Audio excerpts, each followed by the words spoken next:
Welcome to West Coast Women Rising. I'm Jeja Flizanes, your host today. And today I have with me Emily Velasco. Welcome to the show, Emily. Thank you. How are you doing? I'm awesome, and I'm excited to learn about living the cleaner life. It's right up my alley. Oh, I good. think I do a lot of the things that you're probably going to talk about, but a lot of people don't know about a lot of things you're going to talk about. So why don't we first start with the origin story of your business and you getting into business in the first place? Sure, I'd love to. So I have two sons. They're now 17 and 14, but when my oldest was about 6 months old, he started having a lot of skin sensitivity issues. And I honestly just chalked it up to genetics. I had eczema as a child. My dad had eczema and skin issues, sensitivities. So I just kind of figured it was just kind of how it was. Like, this is normal. Like, we hear all the time people have eczema and this and that. But it became a problem. So I started looking for solutions. And one of the things that I learned along the way was synthetic fragrance in our products, including laundry detergent, can cause skin issues, including eczema. So we had, I mean, I still remember like it was yesterday, taking all his clean baby clothes out of the drawers. Like, we had to rewash everything, all the sheets, all the clothes, our clothes, because babies touch us, they come into contact with us. So I also had to stop using perfume, change my personal products to remove any synthetic fragrance and anything else that could cause trigger. When he was about 18 months old, he started getting reactions to sunscreen. And that was a really hard thing as a mom because my first kid, I'm trying to do everything right. And I learned that this product I'm putting on his body is actually causing harm. He would get, it looked like chicken skin and hives and then more eczema. And you're trying to protect them from something by using sunscreen, but then the product that's supposed to protect them is causing harm. So I learned it was a chemical-based sunscreen allergy. At the time, there were not very many mineral-based sunscreens out there. I didn't even know what a mineral-based sunscreen was. And the one chemical-free sunscreen I found was a very thick paste that was really hard to put on an 18-month-old, and it's hard to put sunscreen on kids anyways. So that kind of launched my learning about what is in our products and the realization that not everything on the shelves is safe for us. We just kind of presume when we go into a store, products that are on the shelves are healthy or they're safe, but they're not. So that was a hard thing to face. And then shortly after that, my dad was diagnosed with cancer. And unfortunately, he didn't beat his battle. So that was another thing that changed my shift with myself and my family. Was I was always one of those people that said, "Oh, everything's going to cause cancer. We're all going to die, something's going to happen." But once you see someone go through that, you don't want it. And I don't want my kids to go through it. I don't want my kids to watch me go through it. So that was another step that pushed me more to learn how we can clean things up in a sense in our homes to make things easier for our bodies and live healthier. What were you doing business-wise at the time? At the time, I worked full time. I didn't start my own business until several years later. I was always looking for a better mineral sunscreen, something that was easier to apply, it was maybe more affordable, easier to get. And a friend of mine reached out to share this company she was starting to work with. It was called Beauty Counter, and they were all clean and safe ingredients. And so I was reading about them, and they had sunscreen, and it was mineral based. And I was like, oh, I'll try this, but I didn't want to pay full price. So I signed up as a rep to get the discount. And I wasn't planning on doing anything with it, but it just became something that was very passionate up to me and something I felt other moms needed to learn about. So I just kind of started sharing the products and it kind of went from there. So is that what you sell now? Do you still sell at Beauty Counter? No, unfortunately, Beauty Counter shut down a little over a year ago. They have since relaunched, but I started working with Shackley, which was a more encompassing health and wellness company. They've been around for almost 70 years. And while I still really wanted to focus on the skincare and the personal care products with people, it really pushed me to learn more about nutrition. I was never really a nutrition focused person, not a really activity focused person. So it helped me make a lot of more shifts in my life that I was able to educate other people about. And it's helped me bring better products into my home for my family. Like my 14-year-old recently had his wisdom teeth out. So instead of eating ice cream for 3 days, he was able to have a healthy protein shake. So it's just kind of helped me learn more things and help other people do the same. Now, do you also do like, so it looks like you do consultations about Yes, all things. Do you use other, like I use and promote environmental working groups apps so people can check how toxic safety something is ratings. for them? Yeah.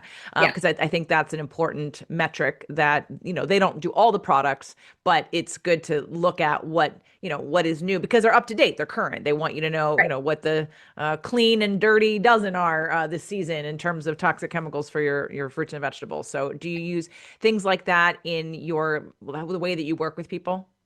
Yeah, I mean, I definitely prefer EWG over the others. There's also the Yuka app and Think Dirty. I think all of these things though are to be taken with a grain of salt because the one things people don't realize is when they review these ingredients in these products, they don't take into account how much of an ingredient is being used because they don't might not know that. I think it's a great reference for people, especially if you're not familiar with what things you should be avoiding. It's a great, quick, and easy tool. And I do recommend people download the EWG app on their phone because it has a barcode scanner. So if you're at the store, it makes it super easy. But when I do my consulting, it just really depends on what the person is looking for. We can either go through your kitchen, and that includes like what type of cutting boards you're using, what type of cookware you're using, what type of food storage. We go through all those things, or if people are more interested in their household cleaners, making sure that they're using cleaning products that aren't going to harm their health because a lot of them out there are bad for us or their bathroom. We go through their personal care products. So it just really depends on what the person wants to focus on, or we can do the whole house. So it varies, but that's is a tool that I use, and I will mostly focus on just brand recommendations that I know are better. I don't remember. I used Shackley again 20 years ago, Yeah, or 30 years ago. Does Shackley have cleaning products? they do.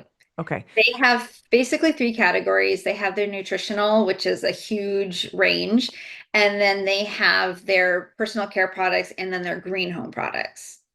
Beautiful. Yeah, I used to sell doTERRA. I actually didn't sell doTERRA. Let me take that back. I don't do any MLMs ever again. I've done so many in the past. I've been in business for 24 years. So I've decided that I can sell my own stuff a lot better than someone else's stuff. But I've been a customer of many of these Yeah, companies and enjoy some of the alternative products that you can find on the market that I know are made with essential oils or that really yeah, don't have any the other chemicals. toxic chemicals in them. So how do you find your clients? Let's talk about the business in general. Like how did you, when you started your business, how did that go for you? How did you put yourself out there? How did you attract people? So I think when someone's starting in something like this, it can be very disappointing because our first thought is like, oh, all my friends are going to want to support me and my family's going to want to support me. I had absolutely no friends, no family buy from me the first year or so. And even now, I really do get a lot of my clients more from social media. Facebook mom groups are a great resource because there's always someone looking for something. And if you're able to connect with someone on a personal level, um, people want that. People want that personal connection and that community. And if you're able to come from a place of solving a problem, that's what I try to focus on. If someone's having a problem that can be solved by a product, then that's what I talk about. Um, and then referrals from my existing clients is always a nice thing. I think that's one of the best compliments you can ever give someone is, referring someone to you because they like how you run your business, they like how they interact with you. But that's pretty much how and networking. I like to do my networking groups. Those people aren't necessarily going to become clients, but they might know people that could use something. So that's the way I do it. Did you sort of transition slowly into a full-time practice, or did you jump ship and go from working full-time to doing It your own was thing? slow. It was slow. And it's like any business. It's going to take years to build up your client base and your oh my gosh, the word, your income, I guess is a good word to use. It's going to take time. And it wasn't really until COVID that I had the opportunity to do it full time because I did get laid off from my job. And I told my husband when he started his business, we made it work. It took time. And I told him it's my turn. So give me 6 months to a year to see what I can do and see if I can get get things up to where we need it to be. And I did. And I was able to. And that's really when I started learning about what grit really was. I think it's something you hear a lot of people talk about, but you don't really understand what grit is until you get it. And I had that aha moment like, oh, that's what this is.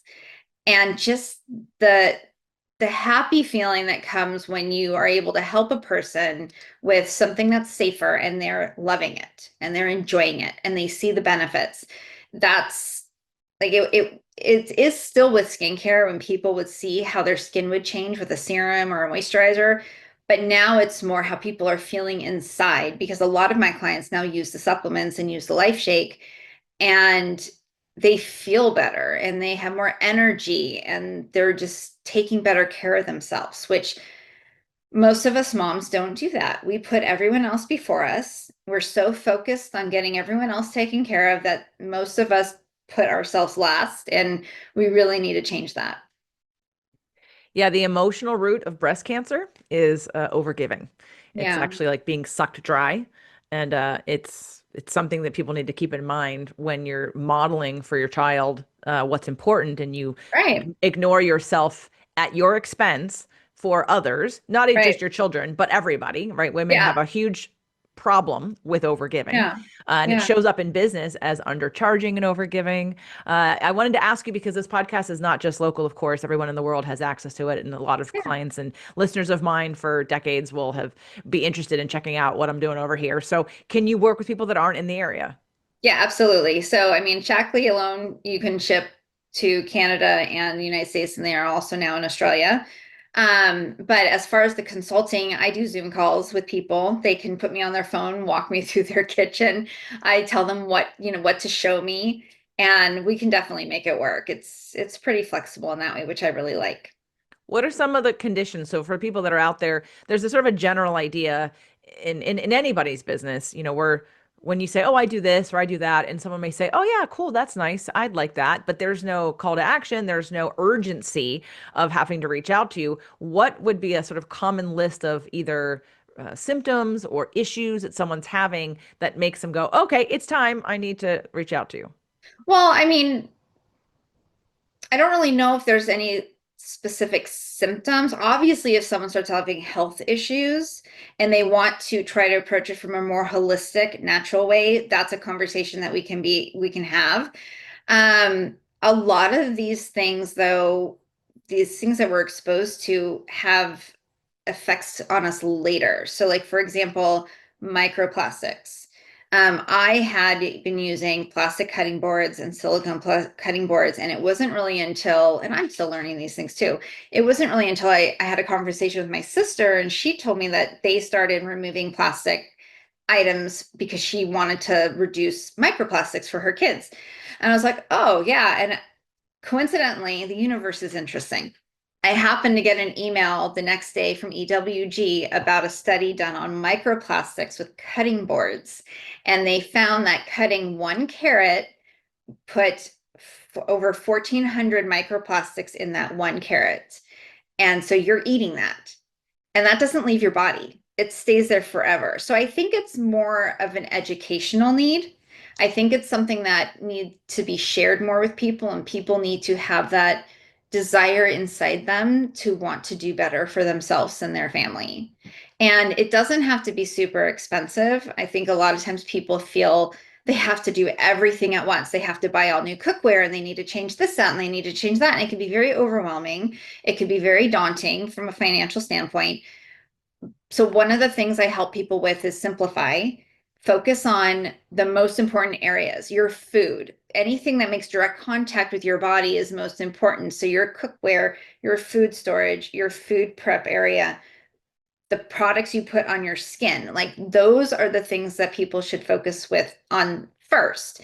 If it's more of a budget issue, we look at that too. So maybe we focus more on your personal care products and your household cleaners, things that you're breathing in the air. That stuff's really important. So I can definitely help people simplify and make it more manageable so that they can make those changes. Yeah, it's really important to be aware of what's in your space because your health is directly related to the terrain, the soil which you're living in, and that includes many different factors internally and externally.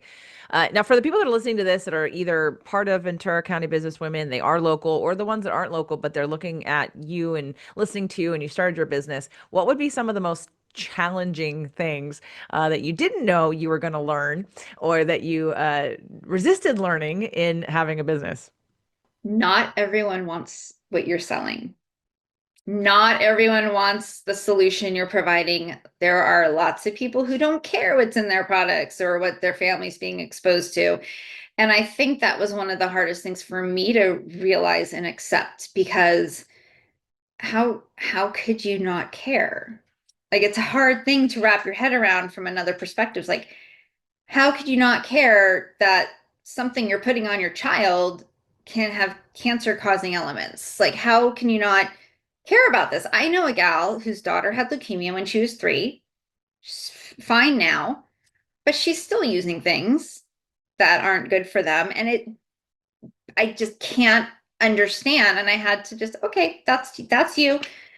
But I have a really hard time understanding that. Like, you've gone through so much. Your daughter fought for her life and you fought for her life. So why are you going to continue using things that can pose harm? So that was a hard thing for me to just learn to accept, that not everyone is for this, or this is not for everyone, actually, is a better way of saying it. And that's okay. Like, everyone has to make their own decision. I'm not here to push anything on anyone. I'm here to support people who want to make better choices for their lives. Well, That's what I want to do. Well, I'd also say you're probably, from a marketing standpoint, it's also part of your job to educate people because Oh some yeah. people just don't know what's happening, what they're doing. And again, Right. half of them will care and half of them won't care. I'm going to repeat this statistic probably ad nauseum for those of you that are listening to the show, but that's okay because I think it's something you need to hear, especially if you're in business for yourself. 10% of the people will love you no matter what you do, and 10% will hate you. So not only is it about whatever you're selling. See, Emily, you get to say, well, it's about the products. I have these products. And it's even though, and so there's a little more of a detachment, if you will, or can be, of that I'm standing behind this product. So for other people that are coaches or healers, like the product is them. And Right. so to have someone not want what you're offering or to not like you is what stops a lot of women and people from putting themselves out there because they don't want the criticism or rejection they think they're going to get. But I think that is another lesson in business people have to learn is that you're not for everyone. I don't care what you're selling. Right. I don't care. Like, you stand in your power of who you are and trust that the right people will find you, and Yep. you do whatever lights you up, and you will attract and bring to you the people that are right for you. And from Right. there, you're going to expect someone isn't going to want it, someone isn't going to like it, they're not going to like you. That's going to be okay. You have to think about the bigger why am I doing this? And Right. for people like you, and we've had many people here on the show so far who also started their business based on protecting their children. Something bad happened and I needed a solution. And this was my solution. And because it helped me, I want to share it with others. That's a natural reason. And it's a really strong why, especially Right. as a mom with a kid. When you look at other moms with kids, you're like, hello, like that is enough to keep you going when the times are tough. But for some people, they don't have that to draw upon. And they have to look at, okay, well, if I'm the product, if it's about me, then how do I find the strength to keep going? How do I find my why in the Right. face of presenting it to people who aren't interested? So for those people, and I know again, there's a slight bit of a separation. You get to be the consultant, but ultimately you're talking about these things that aren't you, but you're the one presenting them, you're the one educating them. What would you say to the people who are having that fear of being rejected, of expecting all of their family and friends to want to hire them right away and they're not? Like, how would you recommend they stay in the game and stay focused on whatever it is their mission is? I think it applies to anyone, no matter what their business is, whether it's product related or it's a service that they provide, because at the end of the day, it's you as a person that someone wants to work with. Anyone can walk into a Sprouts or an Ulta and go and get whatever they want off the shelf. But what they're not getting when they do that is the personal support, the personal, someone to sit down with them and say, this is what will work for you. this is what will not work for you, or so on. And in any business, there is some level of rejection. You have to learn to not take the no's personally. And even to this day, I've been doing this for almost 10 years. Even to this day, I have friends who have not shopped with me, which is fine, but they are buying similar products. And I get kind of like, why won't they just support me? Like why do they not want to buy from me? Because if it's a similar product, why not support me in it by getting it from me? So I still run into that, but I think especially for people who don't have product, you have to understand your services are not for everyone. You know, not everyone wants a Reiki master, not everyone needs a coach. I think those people just need to become very clear on who their ideal client is. And when you're doing your marketing, when you're doing your videos or your reels or your posts, you need to understand you are your ideal client and you need to be talking to that person through that. And you need to be patient and you need to know that those people will come. You just need to be showing up. If you stop, it's like dating. People are not going to just be showing up at your front door looking to date you. You need to get out there and you need to find them. And that can be done in many different ways, but you need to find the way that works best for you and your business model. And you just need to keep going. I have a question. Have you Yeah. ever asked any of your friends who shop for the same products with the same price range why they haven't done it through you? That's a really good question. I have not. Um, I just really try because I don't want it to become a thing. You know, it's again, it's like I don't want to be, I'm not going to take it personal. Um, I just, I feel like there has to be some reason that they have, and that's okay. I tried to focus on the education. So here's a really great example. We are going to be launching Clear Sparkling Protein October 1st, and we've been doing soft launches with it. I've been sampling it. It's patent pending. It's absolutely unlike anything else in the clear protein realm on the market. I have a friend who's very health conscious. She's helped me a lot with understanding macros and all these things. Um, and she just hasn't had a chance to come over and try it. So I dropped a can off to her at her home because I had to return something. And I was very clear that this is not comparing apples to apples. This is very different.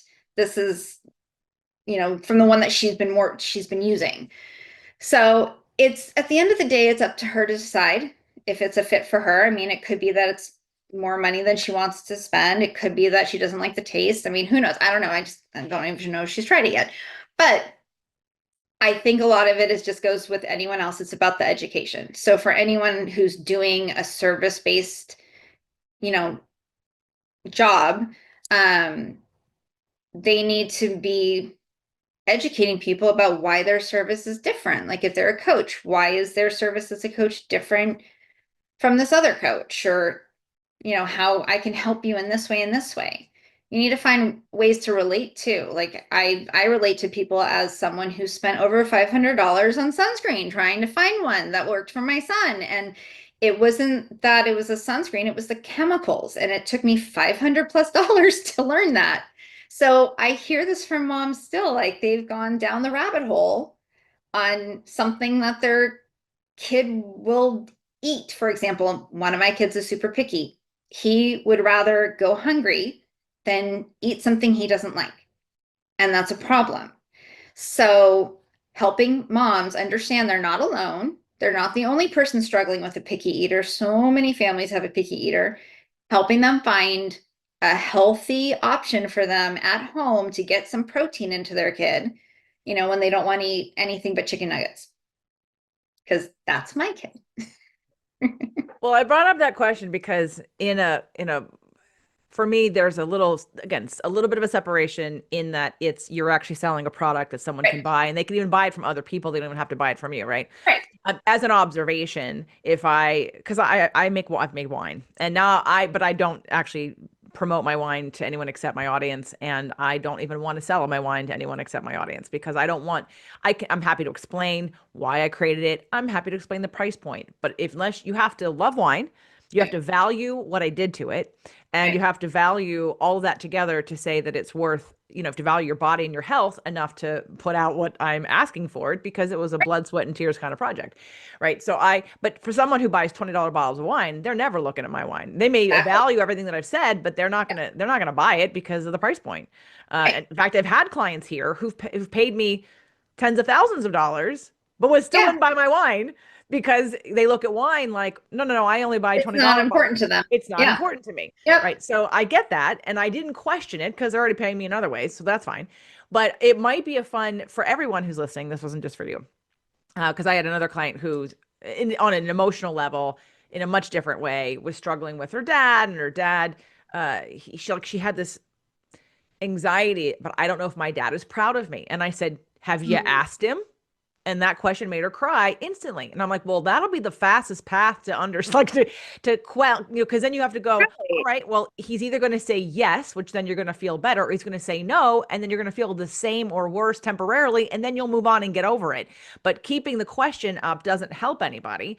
And especially in a product-based business, I think it could be a real good teaching, like growth, to say, hey, I'm just kind of curious. I see that you're buying all these products that are really similar to the ones I'm selling. I'm curious why you've never considered trying the Yeah. ones that I offer, because you may hear a whole different answer that you didn't even expect. Like someone may say, Right. well, I've learned that you shouldn't get into business with your friends, or don't buy from your friends, or like stuff like that, that make you go, oh, so it's nothing to do with me or the products, Yeah. because you have a fear that you paying me something is going to ruin our relationship or something. But I think Right. sometimes if you can have some distance, and if it's not super triggering, to be able to come at it from an observer standpoint out of curiosity, because it does help us market. I've had someone in a group of mine right now who I know is not a fit. I know is not a fit. And I probably knew that going in. And I probably made the decision based on scarcity of saying yes to being in the group. But it has taught me throughout the entire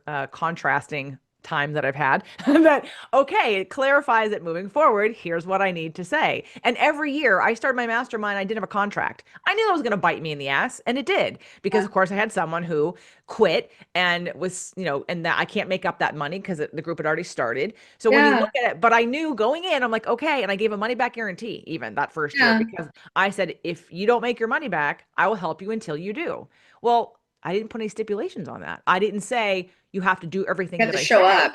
You got to show up and you got to execute everything I'm telling you to do. And Right. then if you don't make any money, I'm happy to keep working with you. Right. One person heard that as, oh, well, and she literally did 10% of what I told her to do. And then a year goes by and she's like, okay, well, I didn't make any money. I'm like, yes, you did. You just made $150,000 on the real estate transaction. And she's like, yeah, but that didn't come through yet. I'm like, oh, I'm sorry. It didn't say that you had to turn. Yeah, money is coming. It's literally, Yeah. it's a guarantee that it's coming. What do you have to offer that's like 10,000? I don't understand. Like, what are we shooting for that's 10 grand that you needed to sell? You don't even have any offerings to get you there. So anyway, Yeah. but I knew going in, just to get it started, this is what I'm going to offer, this is what I'm going to do. And then as the issues start piling on, I will learn how to change it to make it better for next time. Right. So just, I think as we're all It's all a learning, learning experience. right, Yep. right, we're all learning. We're all learning. I mean, I'm still fine tuning how I talk about what I do, especially now in this group, because the people that come to me, people who listen to me, I don't have to tell them. They know. They've been with me for years. I don't have to explain a thing. But Yeah. when I meet new people, what do you do? Oh, how do I say this in the most effective way for people that have never met me? They don't know me. They don't know what I do. And I think we all can keep fine tuning that. I don't think it ever stops. I think as you grow, as we all grow as business women, and our business expands and our offerings expand and our focus expands, we have opportunity to fine tune what we're talking about and who we want to work with. Right. No, I completely agree. And one of the challenges that I run into is that, I mean, I know the products are great. I know people know the products are great. Some people, it just doesn't work for their budget. And that's one of the things when you're representing a company, you have no control over that. So then I switch to, well, if they want me to help them find a more affordable option, I'm happy to do that. And that's where the education comes into place. And I will often tell them, well, if you're going to use something else, this is what you should watch for. Look for no Prop 65 warning label on the protein powder. Watch for no, artificial sweetener, like stuff like that. Um, and personal care products, if, it's not a fit for them, the number one thing you can do is get rid of synthetic fragrance. Good So, advice. Yeah, yeah. definitely. And a lot of times natural flavorings. Natural flavorings are their way to stick in things that aren't good for you because it's under the pretense of natural. And so you have to ask what that is. Lots of stuff to learn about that. I'm sure if people who are listening are intrigued to learn more, where can they go to find out more about you and your products? Yeah, so I just relaunched my own website. It's livingthecleanerlife.com. I'm in the process of rebuilding it, but it is there. And then I also have my Shackley website as well, which I believe you have a link for that you can share. And my Instagram is Living the Cleaner Life too. So I'm also there too. Excellent. So those links will be in the show notes. Make sure to follow Emily at Living the Cleaner Life on Instagram and check out livingthecleanerlife.com for more information. Any last words of advice or inspiration or that you'd like to share with anyone who's listening? Just that if someone's listening, that this is a change they've been wanting to make for themselves for whatever reason, it is definitely doable. Don't go down that internet rabbit hole and feel you have to do everything at once. You start small, start simple. And if you need help doing that and some support, I am happy to do that with you. Excellent. Will I be seeing you at one of the future meetings? Do you come to Coffee and I Connection? I do, and I RSVP'd for next week. So as long as it's not too busy at my other job, I will be there. Well, then I will see you on Tuesday. Thank you so much, Emily, for being on the show. I look forward to sharing what you do with the world and look forward to seeing you in person real soon. Thanks, JJ.